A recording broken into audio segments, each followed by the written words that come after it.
Welcome to Financial Insider Weekly. I am your host, Michael Gray, CPA. My guest today is Dick Blakely.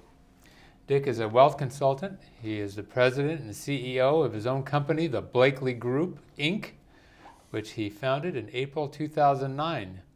He has over 31 years in the investment business, including 27 years as a vice president and group manager at Solomon Smith Barney. And Dick and I have known each other probably most of that time. Anyway, the Blakely Group functions as a virtual family office for selected high-wealth clients.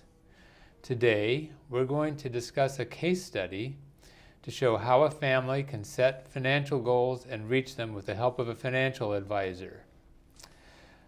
So, Dick, welcome. Thank you for joining me on my show. Oh, thank you, Mike. And I'm excited, and this is a little different slant because usually we're talking a little bit more on technical issues. Here we're talking a little bit more about application and psychology and other things, but maybe to show a little bit of what the value of a family advisor can be. So thank you for bringing up this idea to me. Oh, good. I'm really looking forward to it. I think this is an important part, application. Yes, okay. So why don't we talk a little bit, first of all, give a little background, a hypothetical family that you want to talk about.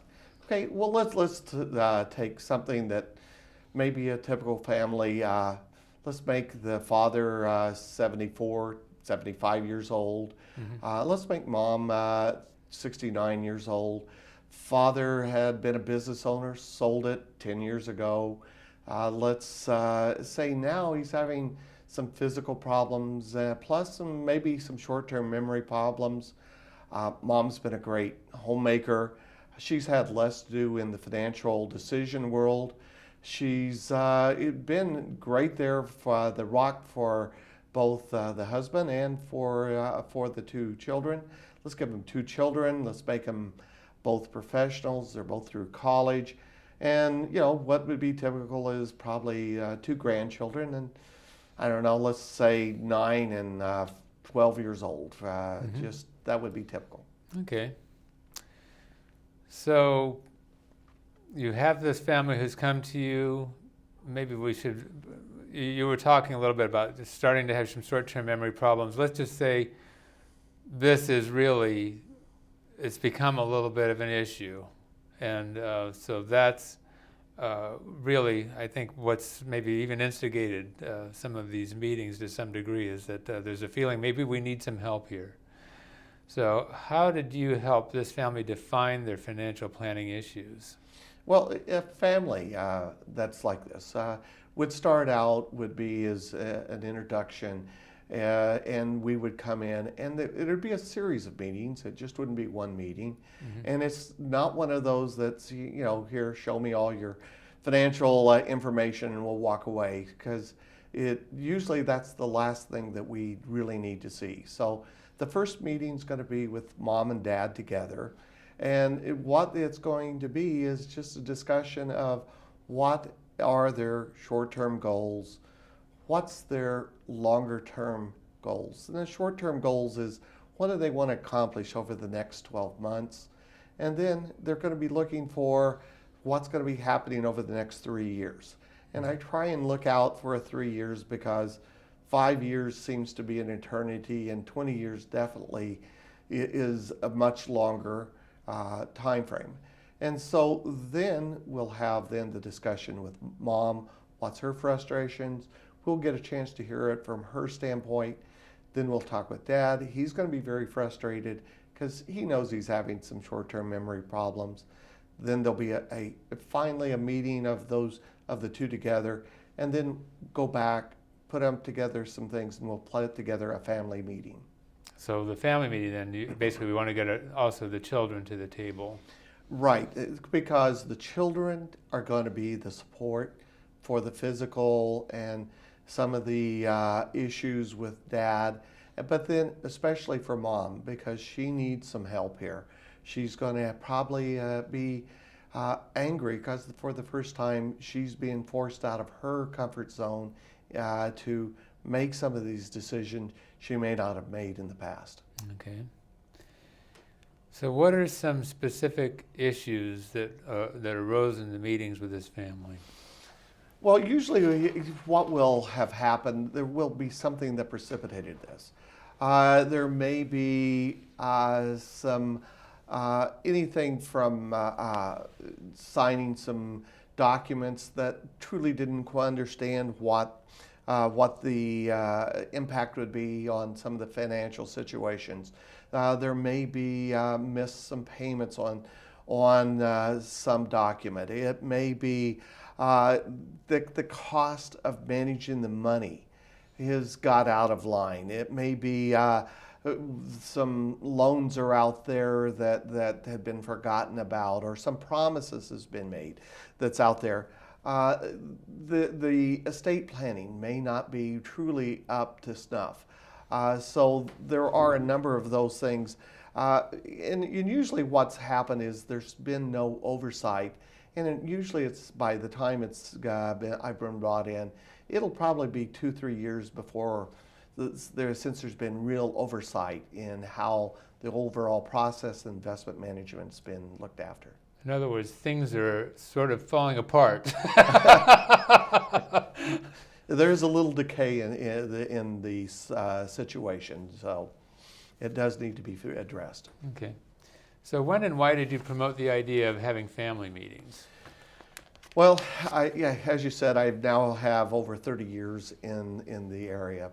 And the biggest thing that I found that happened was misunderstandings. I've seen families that had someone had died intestate. I've seen the bad side of what happens, and it's always costly, and there's always bad feelings when there doesn't really need to be any, and you can make things more effective. Mm-hmm. Okay. Now, also, in this particular case that we're talking about again, because Dad's developing dementia, then there needs to be some communication with the children also, as that they're going to have maybe a more important role to play in helping out Mom and Dad. That's correct. The children, going to help out both Mom and Dad. And as I said, Dad's has some physical issues. They may not quite understand why has Mom been maybe a little tougher on Dad. Why is she on his case? It may be that she needs some time off and some support that way. Dad now is going to be very frustrated, and he may have said some things that he would not normally have said because he's frustrated as well. So the children know it.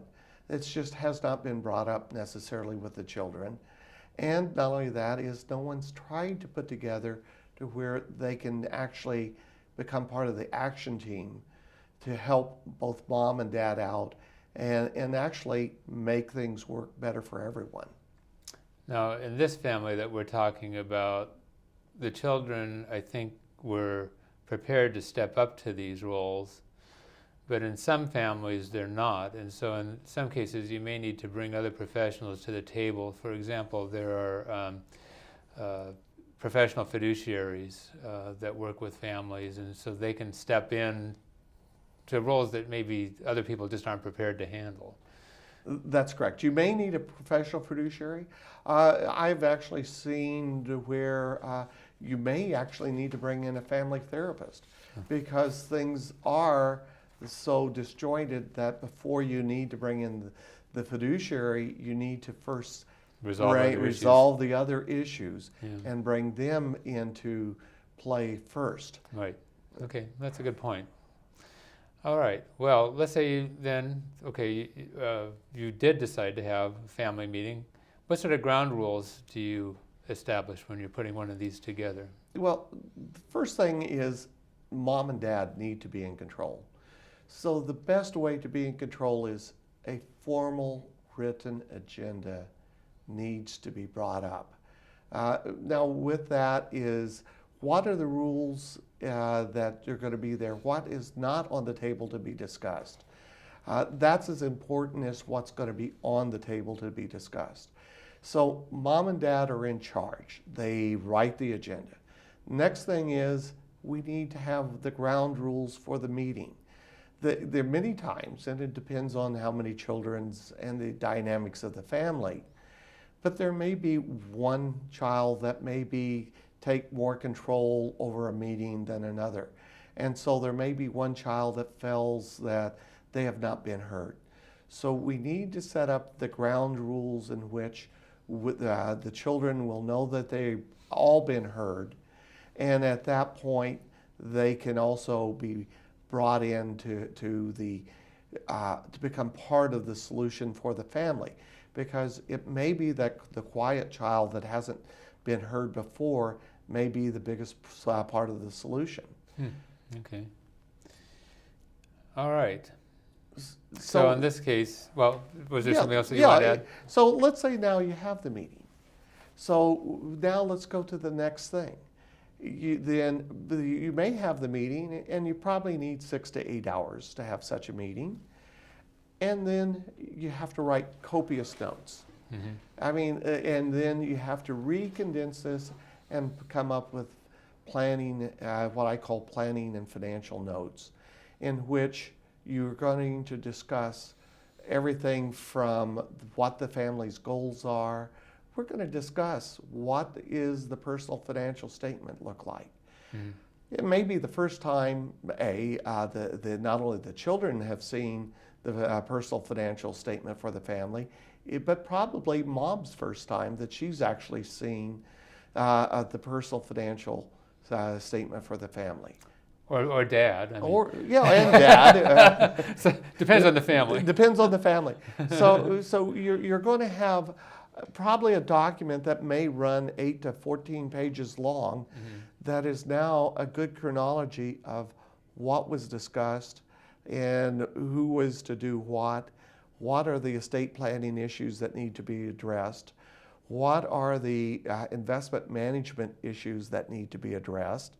We need to address a whole litany of laundry list of items that need to be discussed and actually either solutions found or to be taken, action items to be taken. And then first, after mom and dad agree, this is what they heard. Now we need to send it out to all the children to let them know so that they all know at the same time what's there. And then follow-up calls and action items and progress reports. Keep going to the entire family so that this process keeps going on. So we need good